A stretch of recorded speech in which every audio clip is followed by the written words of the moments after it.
gonna have a flow with this, because it's a lot of it's gonna be talking. I was gonna say it's gonna be a lot of talking through the movement. So. Excuse me. So there's no redos in this one though. No second takes.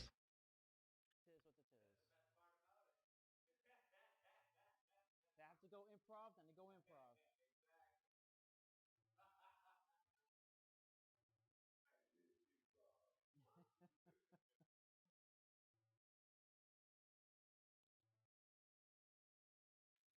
Ah. Tell me when to go. Is live?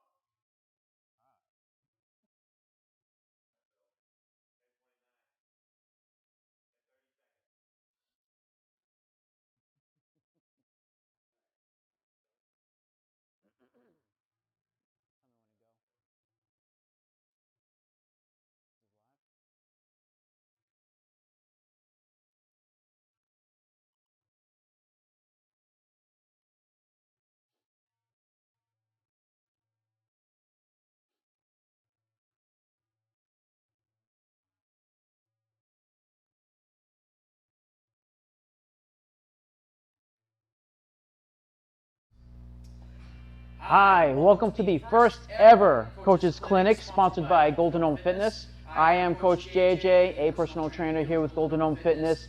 And for this very first session, what we will do is address restorative and corrective exercises, especially as pertains to maybe some of the pains that you have in your body that you just may not be able to explain. And the purpose of the session, in addition to that, is to address the common dysfunctions in the foot and ankle complex, even in the hips, and how it translates to the movement deviations, and in the hips, the legs, and so on. Also, we're going to demonstrate some of the exercises that you can use to address these tissues, the muscle tissue, the fascial tissue. Also, address the alignments and even the movement patterns that may be causing some of the issues that you're experiencing. And before we begin any further, there are some tools you will need for today. And just to go down the list, first, I do want to say that if you don't have any of these, it's not a problem, right? We can still make it work, even if you have nothing. But we'll need a foam roller. If you have, there's various types of foam rollers. So where can we buy that stuff? So I was going to add that afterwards, but since you mentioned it now, if you don't have any of these tools, you can go to our shop page on our website at goldenhomefitness.com. So even if you are missing a piece and you just don't know where to look, definitely go to our website. You'll be able to find it easily. And but foam roller, we do have there on the website. You can also sports balls, right? If you have a larger one, you can go up to like a softball size. You have lacrosse balls, tennis balls, even a golf ball. Those will work. Also, you'll need wall space, or any type of vertical space like I have right here, surface. You'll need a stability ball. Here we go. Laura, actually, if you don't mind rolling that into the shot. We do have a stability ball for one of these movements that you can use. If you don't have a stability ball, again, not a problem. Also, there we go. So something like this, something that's inflatable. If you have a book that's about 1 to 2 inches thick, especially hardcover, like a textbook, would be great for one of these movements. It'll really come into play. And of course, you're going to need water. Especially with any type of massage that we do, you're going to need water. So let's see. Actually what we'll do now is talk about the 3 segments of this workout today. We're going to go through self-myofascial release. So basically self-massage using the tools that I showed you previously. We're also going to go through stretching exercises, and we'll go through a few strengthening, mobility, stability type exercises too to help with realigning the movement patterns and joints that we're looking to work. So let's go ahead. If you have shoes on now, you can remove your shoes. You can do this in socks, or you can do this barefoot. It might be better barefoot to stimulate the nerve endings in the bottom of your foot. But we're going to grab, make sure you have both the foam roller and sports ball, or whichever you have. I'm going to have that available. And we're going to start with the ball on the floor. You're going to place your midfoot on top of the ball. So your midfoot would be between the forefoot and the heel. You're going to place that right on top of the ball, and you're going to apply just enough pressure where we can feel the massage take place, but it's not too stressful.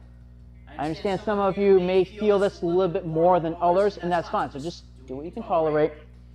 And we're trying to massage the bottom of the foot.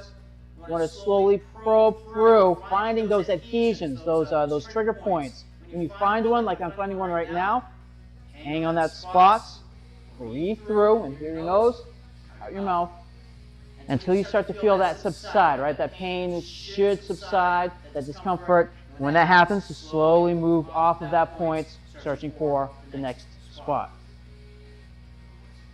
This is a great one, especially for those who tend to get plantar fasciitis, have flat feet, right? Collapsed arches. This is a good one to target because those tissues tend to be stressed. So we can really work on getting increased blood flow through that area, kind of flush out the toxins a little bit. So let's switch to the other foot. I do want to point out, when we do these, you don't want to focus on a particular area for any more than 2 minutes. If you do so, then you could overstress the tissues and actually have the opposite effect. We want the tissues to relax. We want them to lengthen. And if you go too hard or too long, then you're going to have the opposite effect where it wants to tense up and it's going to go into protection mode, right? So you're not going to get the benefit that you're hoping for, and could cause damage, even tissue damage too. So just be mindful of that. You can go up and down the foot. You can even go side to side. But we're going to stop right there with that sports ball. If you don't have the ball, going forward, you can also use your hands to massage out the midfoot. You can also use your elbow, right, if you want to add more pressure to that area. Sitting on the floor, sitting in a chair will work out well for that. And now what we'll do is move on to the calves. So I'm going to have you on the floor for this one. Foam roller or the sports ball will work just fine. First, I'm going to show you with the ball, the sports ball. On the textbook, if you have the textbook, you're going to place it down the floor and place the ball on top of the book. We are targeting the calf right at the back of the lower leg. Go ahead and just gently place your leg right on top of the ball, and then you can roll up and down in line with fibers of the muscles. And again, slow enough so that you can probe the area for those trigger points, those adhesions, at the sticky spots. And when you find one, just hang out right there. We're going to look for that release to take place. Always breathe through. If you don't breathe, you're going to tense up. You can even flex your ankle, pointing your toes downward and then up towards you. That's another way to go about this. Always fun.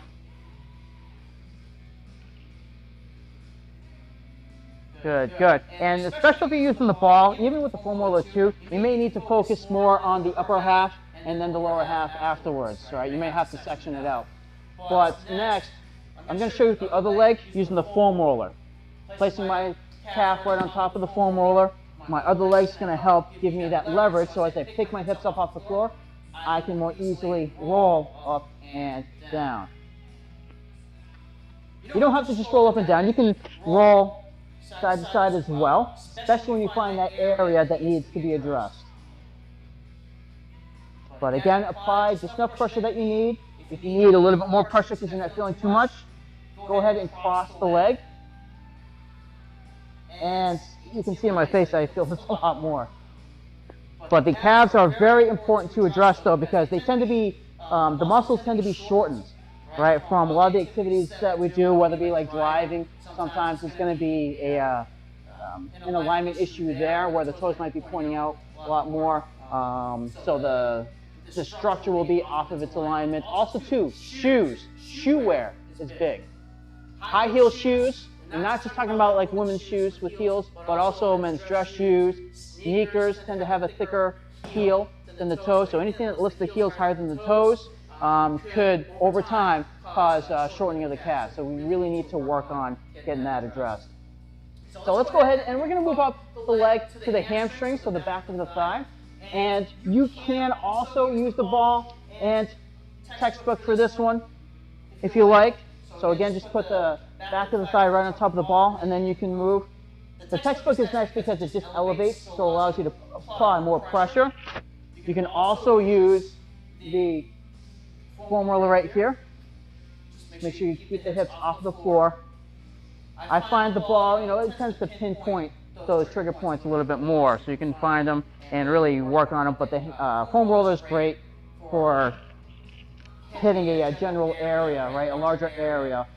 You can also cross your leg too to apply more weight load. So I'm going to switch legs. So again, sticking to the rule of keeping it under 2 minutes with these massages. Sometimes if you don't feel anything, then maybe you don't need to target that specific area, because maybe it's another area that needs more focus. And again, nice and slow.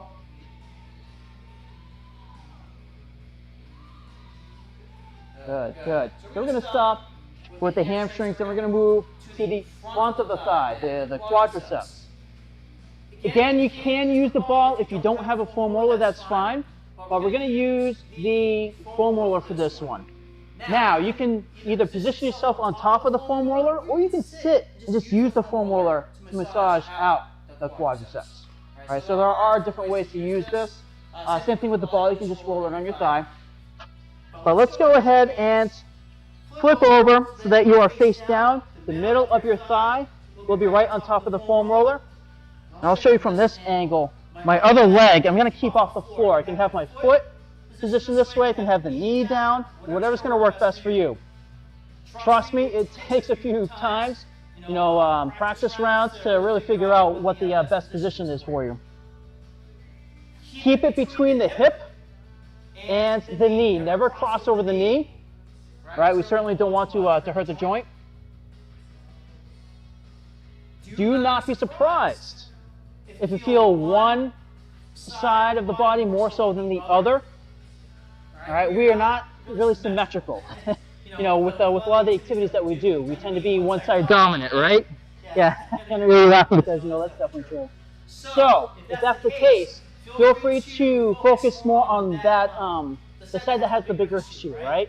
Whether it be tighter or you find more knots, spend more time there, even up to a 2-to-1 ratio compared to the other side.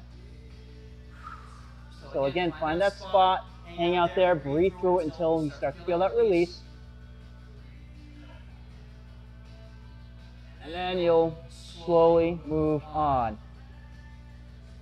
So not only is this good for the overactive muscle tissue and fascial tissue structures, but this is good for those that are more underactive, right? To try to get them to respond. Because muscles that are out of its alignment, like if they're over lengthened, they're not going to function that well. So they're not going to activate. So this is a good way to get those tissues to respond. So let's go ahead and move over to the other leg if you haven't done so already. And then we're going to move on to the glutes and the hip complex next.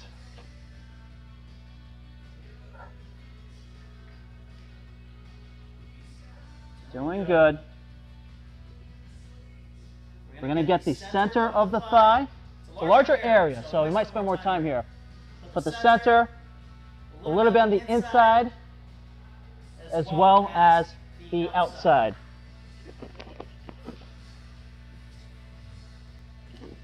If it's too much pressure, just ease off. I don't want you being completely hurt and out of breath. So ease off of it so we don't overstress the tissues. We're going to move on to working the glute complex, right there, the hips, and we're going to use the foam roller for that. You can use the ball, but I do find it easier using the foam roller. But if you have the ball, certainly use that. Let's sit on top of the foam roller. Make sure you have plenty of space so that when you begin, you're going to keep your legs extended. You're just going to roll forward and back. Make sure you keep your hips on top though, because if you go too far, you're just going to slide right off. And some types of material like these shorts sometimes make you slide off.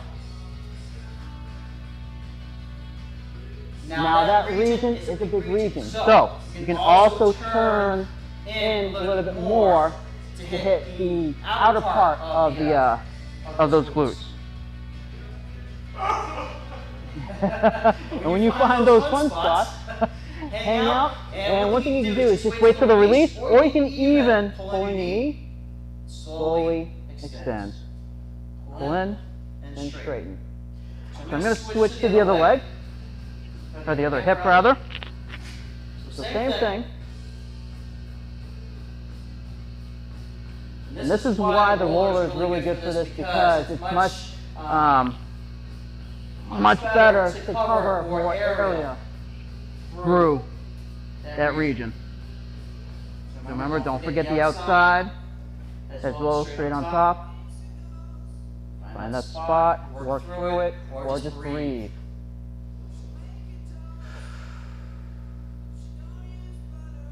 Good, good. And to finish the foam rolling up, I'm going to have you work the glutes a little more, but we're going to get a little deeper.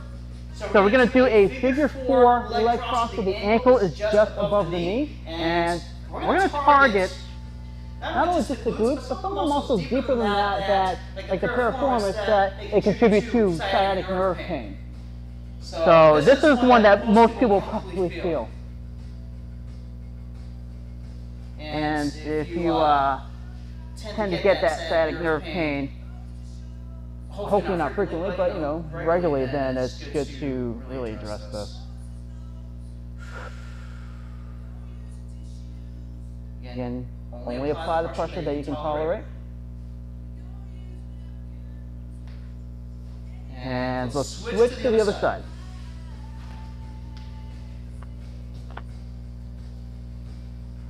So just like we previously worked the hips, I'm going to have you roll to the outside as well as straight on top, because that piriformis actually cuts across, right? It cuts across the glutes, or not the glutes, but the hips, that region.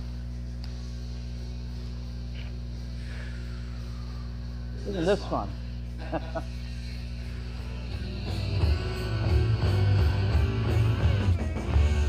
Good. Making sure you guys can hear some of the music in the background. Alright, so let's stop right there. This is a great time to take a water break. After any massage, right, it's always good to have water, right? Hydrate those muscles that you just work through. And I'm sure for some of you, you can really feel this. And it's a welcome break to have that water.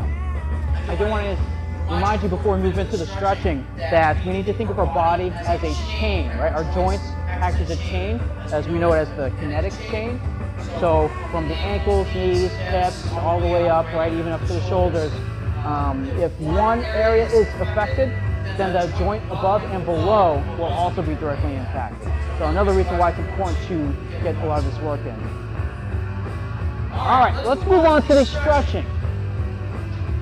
So we do not need the foam roller, nor the sports ball, or the book. When we do our stretches, generally we're going to hold for about maybe 30 to 60 seconds. You can go longer, but honestly, most of the benefit you're going to find probably within that 60-second span. And but of course, speaking either with your physical therapist, even your doctor, you may recommend a little bit longer.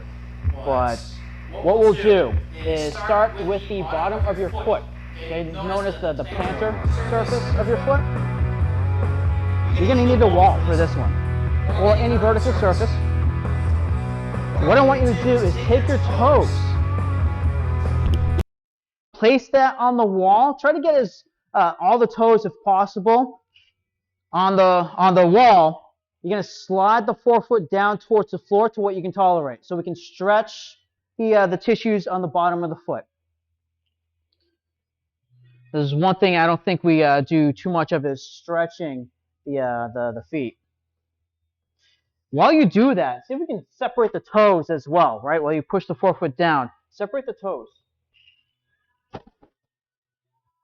Static, strengthening exercise for that area.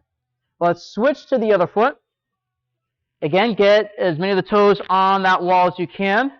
Slide your forefoot down towards the floor. You may not be able to touch the floor, and that's fine. So just do what you can. Breathe through the stretch.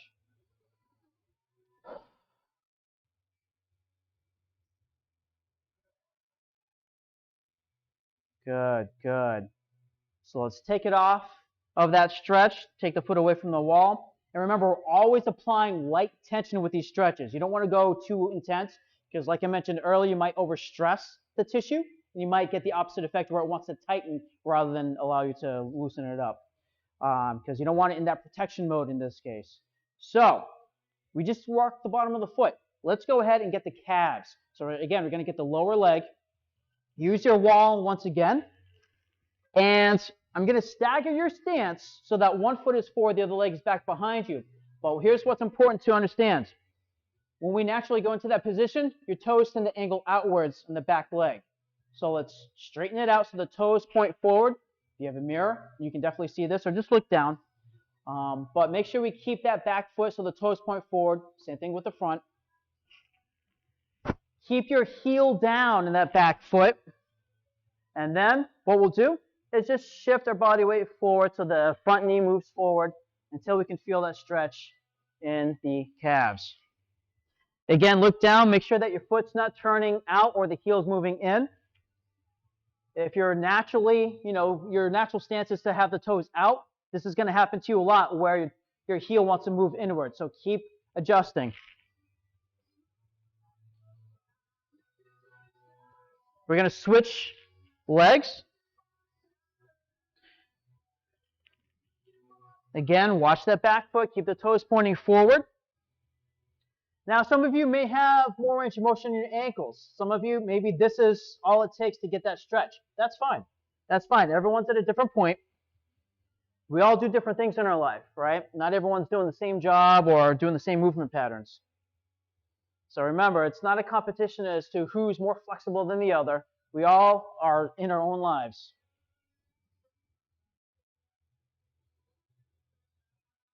Good, good. All right, we're going to slowly come out of that. Let's note that the foot-ankle alignment, right? It's often a major cause of a lot of the postural issues that we may encounter because if you think about the foot and ankle, right, it's the foundation for our body. And just like with a home, if you have a faulty foundation, you're not going to want to add a second level to that. It's a really bad idea, right? So same thing with your body. You got to be mindful of what your alignment is in that foot-ankle complex. And we can address that in another video. But if things are off in the foot and ankle, then you're going to feel that elsewhere higher up on the body. So always, keep that in mind. It usually starts from the ground, works its way up. Let's go ahead, and this is an important one for the pelvis. We're going to do a pelvic tilt. Some of you may be familiar with this, but what we're going to do is first envision that your pelvis is like a bucket, right? If you tilt it forward, the water's going to pour out in front. If you tip it back, the water's going to pour out in the back. So we're going to work through that movement, and I want you to take your forefinger and thumb, place that right where, people normally will call it like the hip bone, right? So, but right there at the top of the iliac crest there. Right there at the top, your forefingers are in front. I don't know if you can see because of my t-shirt there. What I want you to do is push down with your forefingers, right, your pointer, so that your tailbone sticks back behind you. And now push down with your thumbs so that you tuck your tailbone and glutes underneath your butt. You're going to do that again. Right, the movement should take place, low back and hips. Right, and I'm sure you can feel a difference just how it feels in the low back. So after we've done maybe about like 8 to 10 repetitions there, we're going to move on and do the quadriceps stretch. All right, there's the reason why I did the pelvic tilt. You'll see soon. For the quadriceps, you can lay down on the floor on your side, or you can stand up. So first I'll show you on the side. If you're lying down, what we'll do is take that top leg. We're going to bend at the knee. You can even move the knee forward in front of you so it's easier to grab your lower leg or foot. And then let's straighten out through the hip, bringing your thigh right next to the other thigh, right, the bottom leg. Ideally, we want the thighs to be parallel to each other, so they're side by side as best as you can. Some of us are going to be very tight in front of the hip and the quadriceps, so do what you can. If you feel like this is too easy of a stretch, well, guess what? Now we're going to do that pelvic tilt. We're going to do that posterior tilt. So the back tilt, like you're trying to spill water behind you. That's going to push your hips forward, and that will certainly enhance the stretch that you feel.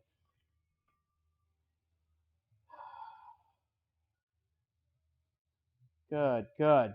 So let's slowly get out of that stretch. I'm going to demonstrate the next one on my feet. You can stay on the floor if you like. But for this one, you can use the wall if you need to for balance. And this mat, there's a lot to give. So again, you can bend down like a little squat to grab your leg, and then you're going to stand up.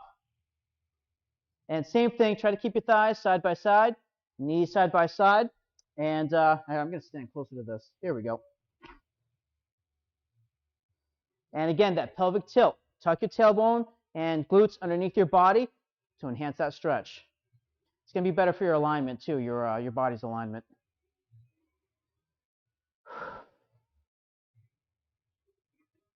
If you have a more solid flooring, bounce will be a little bit better. So it's good to challenge the foot though, you know, with a surface that has more give, right? A lot more balance you have to work through. But let's stop with that stretch. We're going to slowly ease out of it.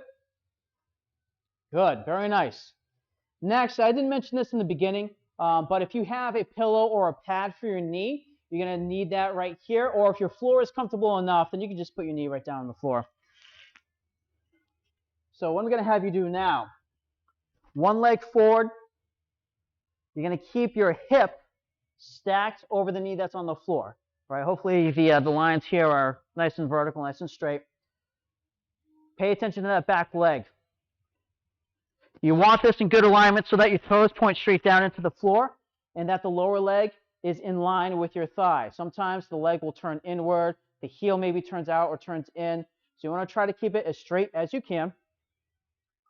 And then we're going to do that pelvic tilt once again.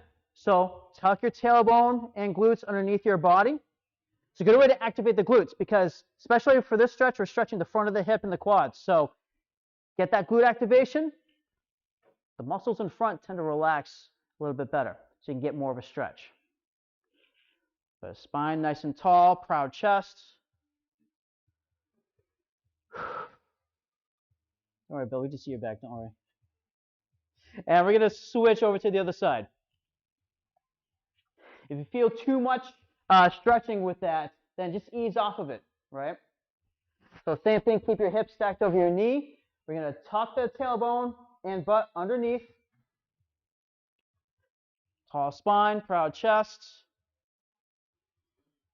If you don't feel a whole lot here, you can even gently move yourself forward in your position. That will certainly enhance. Just watch that you're not leaning backwards. You have to be very careful with that. Always pay attention to your back leg once again. But let's slowly bring it out of that stretch. Very nice job, everybody. And now what we'll do is move into the glute complex. And this is where the stability ball can come into play. You do not have to use the ball. I'll show you without the ball. So on your back, you're going to start with the feet flat on the floor so the knees are bent. And then I'm going to have you cross your leg over, figure four. Again, ankle just above the knee. Then pick that foot off the floor. You're going to use your hands and grab. So in this case, this is my left leg that I'm grabbing. My right leg should be getting the stretch through the hip. So once you have that leg, try to relax your shoulders and head down onto the floor. Gently pull and breathe through the stretch.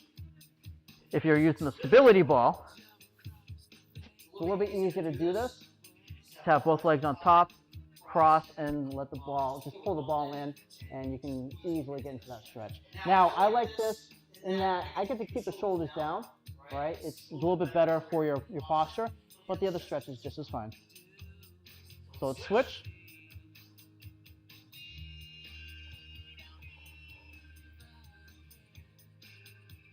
And as far as controlling how much stretch you apply, this one seems to be a little bit better with that. And just continue to focus on your breathing.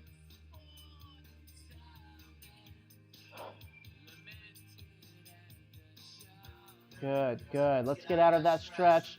And we're going to hit the hips once again. This time we're going to get the outside of the hip. So reset, feet on the floor, knees bent. Again, cross one leg over the other, figure 4. From here, we're going to roll on the hip so that the foot drops down towards the floor. Nice and slow. As you breathe through this. Most of my clients that go through this really like this stretch. They feel it. If you're not feeling a whole lot, you can also gently pull on that knee down towards the floor. Nice and easy. We're going to switch. So bring that leg up so that we can reset. Cross over the other leg, and slowly we're going to bring it down. I'm keeping both shoulders on the floor as I do this. And some of you may have experienced like IT band syndrome, right? Iliotibial band syndrome, and that runs right along the outer hip, outer thigh. Well, the glutes may have a direct impact on that because the glute maximus does attach to that thick tendinous tissue, and that crosses over the knee. So that has a direct impact on the knee. So, sometimes the knee issues that you encounter, or if you have ITB syndrome, the glutes are an area to focus on. So let's stop right there, uncross those legs, and let's go ahead, grab more water.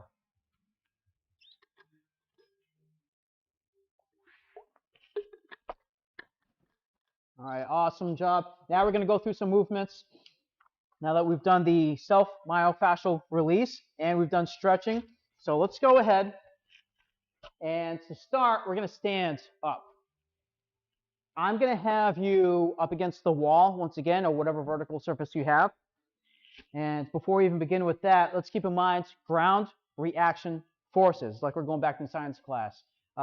Just always note that the force you apply into the ground is going to be applied back into your body. So it's always great to be mindful of how you're moving and how you're landing. Like if you jump, you don't want to come crashing down. You want to be nice and soft because there could be a lot of stress on the joints. So, and that does apply to walking, right? Your walking form, your gait. So speaking of which, up against the wall, I'm going to have you place your toes up against the wall, right? So I'm talking like the very top of your toes, right? So your toes will stay on the floor, just touching the wall. Now I'm going to keep my legs staggered so I have, better balance. From here, I'm going to have you look down. Normally I tell you to stay up nice and tall, but I want you to look down at this. Look down at your knee, and we're going to move that knee forward to touch the wall. Now, are your toes pointing straight forward? Because that's what I want. And is your knee moving inside of the toes? That's what I do not want. I want your knee moving over the middle of your foot. So the second, third toes, right? I want it moving over the middle of your foot. A good walking form will allow you to do that. If that feels easy, you're not getting much of a stretch in your calves, you can also slide your toes back maybe about an inch away from the wall and then try that once again. Keep your heel down. If your heel starts to lift, then keep it close to the wall. Again, keep moving your foot far enough away from the wall where you can keep your heel down, but then start to feel the limitation in your ankle. And that's something that we want to continue to work on so you improve that flexion in your ankle. So one of the big deviations in that complex is not being able to bend your ankle. So let's switch legs. Now, how many of you struggle with doing a good squat? If you struggle to do a good squat, I'm willing to bet it's because of the ankle. If the ankle, most likely, if the ankle won't flex so your knee can move over the toes, then it's hard to do a squat. So your natural inclination is to bend forward. So this is a great exercise to help address that. Keep the knee over the middle of the foot. We'll do one more, and we'll stop right there. Awesome, awesome. So the next thing we'll do is focus on a single joint movement, which will be, through the knee. And we're going to stand up. So stay on your feet.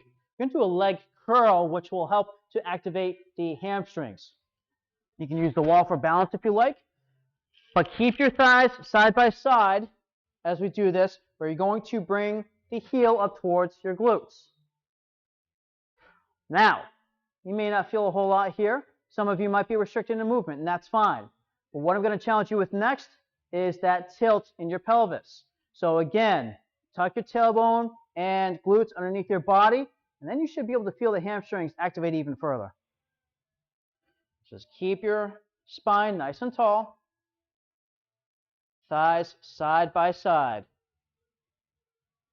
One more. And switch legs.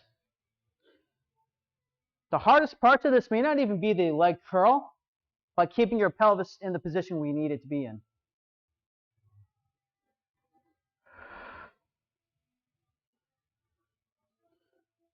So oftentimes our hamstrings tend to be long and taut, right? Some people think that they're short and tight, but they're actually long and taut. So we'll stop right there. So it's good to really emphasize the pelvis, right, and the hips, making sure that that alignment is where we want it to be so the hamstrings will function better. Just because you feel like you can get deep into a hamstring stretch doesn't mean that you should be doing the hamstring stretch. Thank you. So what we'll do now is the seated leg extension. So you can use a chair for this one. You can even use a wall. If you're up against the wall, back up against the wall, you don't have to come all the way down, right? Because you want to make sure you can still stand without your legs fatiguing out on you. But we're going to pick up one leg. So one will stay on the floor, one will be lifted. Keep your thigh level with the ground. From here, we're going to extend or straighten out that knee and then slowly bring it in. You may feel those hamstrings, get that extra pull. Toes, I want you to pay attention to that. Where are the toes pointing? Are they pointing straight up and forward when they're down? Or are they turning outwards, right? What is your leg doing? Is it rotating, right? Are you able to keep the leg, the thigh, and the lower leg in line with each other? So a great way to really to focus on that alignment between both parts of the leg. So let's switch to the other side. And same thing. Now, of course, if you're in a chair, this is going to feel a little lighter, easier to maintain, because the wall is going to give you that challenge.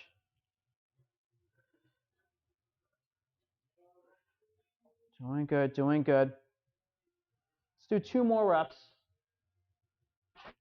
And notice how I'm keeping that ankle flexed the entire time. Okay, that's also going to add to the stretch too. So, this was a movement-based exercise, but the stretch you might feel in the back of the leg. Keeping that ankle flexed will help stretch the calves and the hamstrings while you're doing that movement. All right. Good work so far. So now we're going to get in some rotation through. Actually, no, we're going to do a bridge. Let's do that. Let's do the bridge. We're going to bring it to the floor. So now we're going to get the mechanics of the way the knee is moving and the way the hips, the way we want them to move. So let's lie on your back, feet flat. We're going to keep your feet roughly hip width apart. Make sure the knees stay in line with your feet, right? From hips, knees, feet, they stay in the same line. You're going to avoid knees colliding inward or moving outward. So from here, with your arms on the floor, I like the palms up to put the shoulders in a better position. Let's lift the hips from the floor, straightening it out from the knee to hip to back. Keeping that line nice and straight through the hips. Slowly down, touch the floor, bring it right back up. Now, what are your knees doing? Are they moving out as you get to the top and then collapsing in as you bring it down? Keep the legs nice and stable so that your knees are not moving in or out. An option, you use one of those, they look like a giant rubber bands, but you can use those resistance loops and put them around the legs, the lower thigh, and that will help you keep the alignment we're looking for. So let's do 2 more reps. There's 2. Squeeze those glutes at the very top for 1, and bring it down to the floor nice and softly. Awesome job. Awesome work. And now we're going to get the leg rotation. So let me You can do this on your feet. You can do this lying down the floor. It's maybe to start better to do this on the floor. So you're going to straighten those legs out. Start so that the feet are slightly wider than the hips. Toes are going to point up towards the ceiling to start. Keep your back on the floor, shoulders on the floor. I'm going to have you turn both of your legs out, so your toes will also turn out with, and then you're going to turn them inward towards each other. Watch, make sure that your knees are not picking up off the floor through the movement. And you may even either feel this or see this, that one may turn more so than the other. So that's a good opportunity to emphasize more mobility movements, exercises for that particular side that's more restricted. But when you turn out, you should feel the really deep in the hips. Let's do 2 more. In, out, 1 more. Nice and slow. And it's good. Let's bring it out of that movement. The last one, you will be on your feet. Actually, this isn't the last one, but the last 2, you'll be on your feet. So we're going to stand it up. So now that we did rotation through the hip joint itself, we're going to use the pelvis and a little bit of the spine to get more rotation. So you can start with your feet roughly hip width apart. I'm going to have you turn the pelvis, and you can turn the spine a little bit. Make sure the spine movement is mid-back, not low back. So turn 90 degrees. If you feel this in your knee, pivot on your toes as you turn. That will certainly alleviate that discomfort and still allow for that rotation to take place. So we'll do 2 more for each side. Notice how I'm nice and tall. We're going to stop right there. And now, to finish things off, we're going to go into a step sequence. So I'm going to have you step forward, just like if you were walking, right? It's hard to do that when I'm looking at the camera. But you're going to step forward and then step back. Step forward and back. My back heel will lift, just like if I was walking. Now, where are the front toes pointing? Are they pointing straight forward, or are they turning out? That's very important to observe. If they're pointing out, turn the toes so that they're straight forward. All right, one of the most fundamental movements for us as humans is walking, right? Walking upright. So if things are off in that kinetic chain I was telling you about, let's switch legs, then guess what? Your walking is going to be off, and that's certainly going to lead to all sorts of pains and other bad alignments.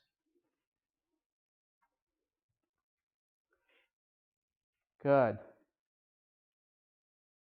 Let's do 2 more. And 1. Good. Go. So again, even though these exercises may not have felt strenuous in any way, shape, or form, these can certainly be very helpful in correcting maybe some of those bad alignments that you might be experiencing in your body. And if you have any questions for us in addressing this, please reach out to us. You can visit our website as well. You can check out this video once again to review these movements. I went through only 1 set of each, but you can certainly do a couple sets and even focus on the movements that you feel are going to be best for you. So I hope you have a wonderful day. I look forward to seeing you next time. Take care.